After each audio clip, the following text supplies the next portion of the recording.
So I grew up in a household where obviously my folks migrated to Australia, and our house kind of became a stepping stone for all of our Indonesian friends and family who were migrating to Australia. So we always had people living with us.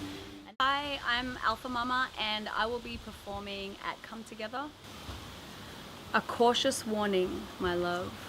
If you were falling in love, if you decided you were all in, my love, when we're soaring through mornings till moonrise, the high tides wash over us like baptisms. We dance dizzy in blizzards till we fizzle, but never fizzle out. Not me, I'm effervescent, never crescent, only full that lunar luminescence that lights our ascension.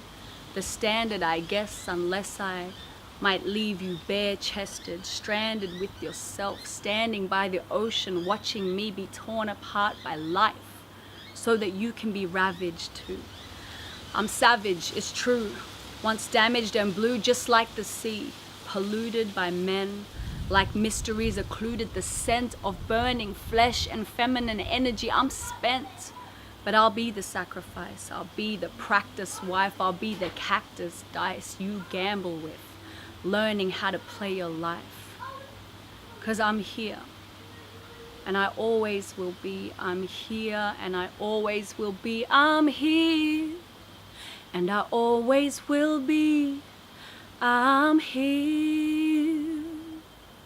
And I apologize for everything I didn't do. Everything expected of me made me lose my faith in you. Everything we promised was the truth until we told a lie.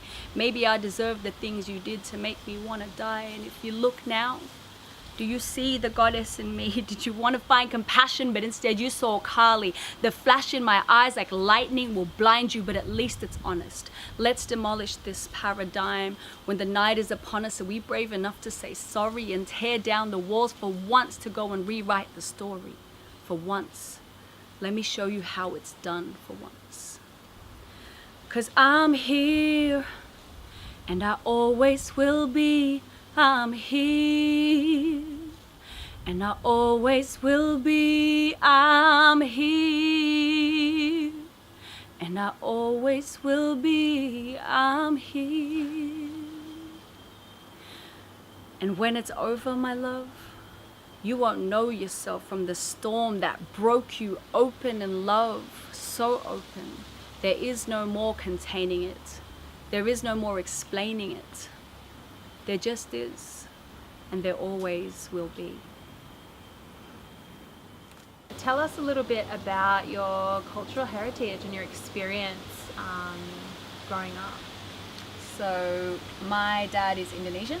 He's from the north part of an island called Sulawesi. And my mom is European, South African, like mixes of all the whites basically. And so I grew up in a household where obviously my folks migrated to Australia, and our house kind of became a stepping stone for all of our Indonesian friends and family who were migrating to Australia. So we always had people living with us.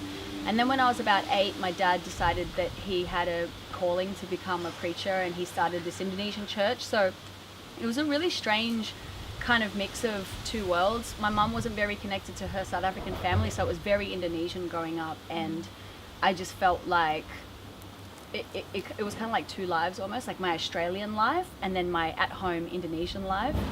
Do you think that, I guess, your sense of displacement, or almost trying to find your place as a young person in the world, has affected who you are today and your search for identity, and how important that is for you?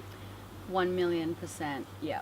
I think that it's something that's rarely spoken about in our cultural narrative. There's a lot of talk about, people of color, or, oppression toward black people, but it's the middle people, like the people like, I'm sure maybe yourself as well, and myself, and I meet a lot of people who have this like identity crisis of not knowing what I am. So there were people in primary school who were browner than me, and then there were people who were whiter than me, and I kind of felt like, oh wait, I don't know where I kind of fit in. And it was very segregated as well. The brown kids would hang out together and the white kids would hang out together, and I always just felt so like I don't know where's my right place.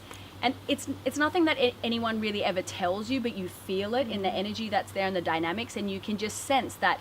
For me, I had this really weird subconscious belief that brown is dirty and white is clean. And so I've just been working through that and finding the ways that, yeah, we are all unique and individual. We all have different stories, and at the same time, we all still feel, and we all still, we all still just feel. That's like the thing that I guess I want to identify with most, is our just humanness, our human condition, that we feel and we hurt and we learn, hopefully.